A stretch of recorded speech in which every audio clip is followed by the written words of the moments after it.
how can I put this?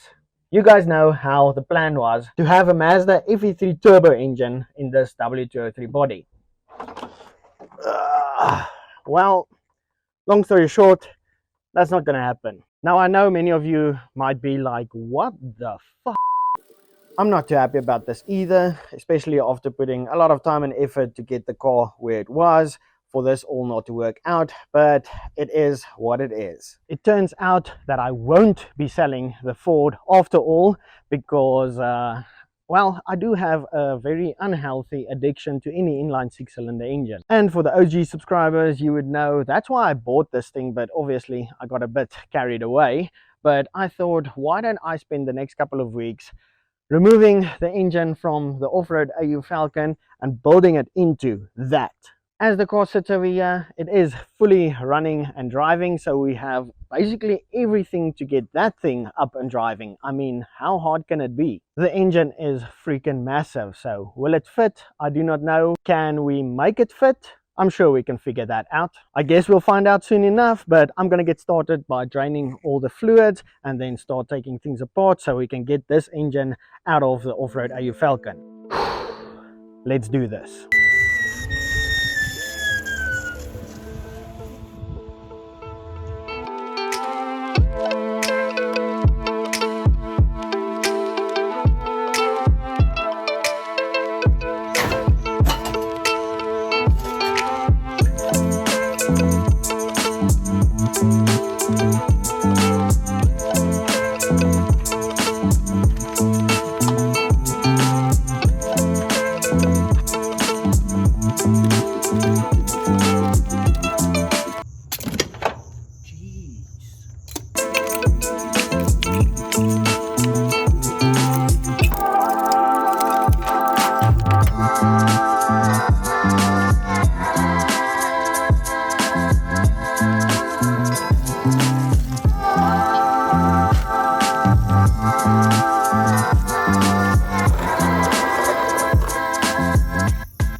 What have I gotten myself into this time? Nah, I'm just kidding, but it is official that I have 3 very broken vehicles in my backyard now. But I ended up making some great progress last night, basically just getting all the wiring unplugged, getting all the plumbing and hoses undone and off of the car. I also just removed the intake manifold. Wasn't as difficult as I thought it was going to be to get to that engine mounting over there, because the old coil pack used to sit over there. It was quite difficult to get to that. So now I have that unbolted, I have the gearbox mount unbolted, and then obviously got the coolant out, and then got the power steering fluid out of there, and then I also drained most of the transmission fluid, because back when I got the car we unloaded it from the trailer and it didn't have the drive shaft in there, so some transmission fluid came out and I don't want to make a huge mess. But I think this engine is about ready to be pulled. Just one more thing, unlike the 203 chassis, this piece that has the hood latch on it is not removable, so I'm just going to go ahead and get that cut off, because I don't want to go all the way up and over with the engine. That engine, like I said, is super big, super heavy, and I don't want to be lifting it all high in the air. I think if this is out of the way, we just need to lift up the engine a little bit and then pull it out. Again, how hard can it be? Don't say that!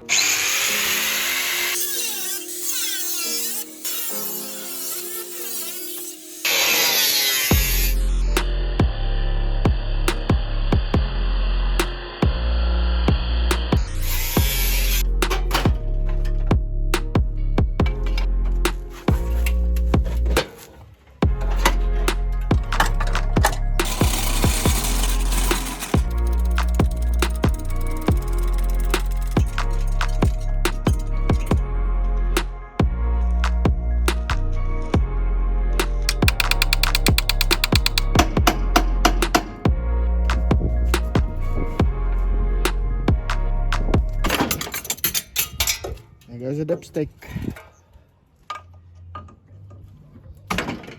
Come on.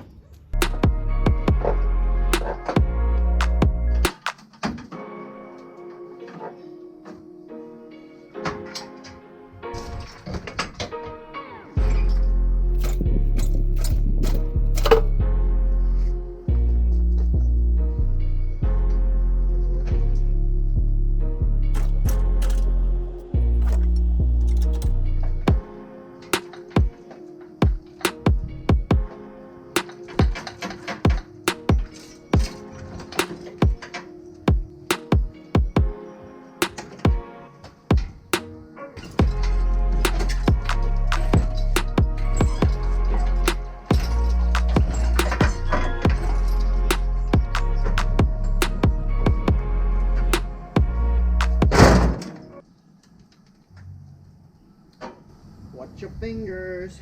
Whew. Well, it's out. Made a huge mess. Now, even though I did try to take some precautions, I did end up making a huge mess. So does anybody have any advice on how to get oil or, well, transmission fluid off of paving? Please let me know. I would greatly appreciate it. But I forgot how big these engines are. Definitely a thick boy. Anyway, I just have the Ford moved to over there. I do still need to take a couple of things off of that shifter, power steering cooler, and a couple of other things, but I am super curious to move that car closer to the engine and start getting the engine under the hood. So I guess let's do that. Now, because of the lock differential, this thing is not the easiest to move around. Let's have a crack at it. Let's see. Come on. Has a mind of its own.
Well, shit, who would have thought? It doesn't fit, like, at all. Don't worry, I won't be making another hole in the hood again. I made that mistake once, but there are going to be a few big changes, bigger changes than I hoped there was going to be. The first obvious thing is the cross member underneath the oil pan over there. Just like with the M104 Turbo, I had to build a new oil pan for that.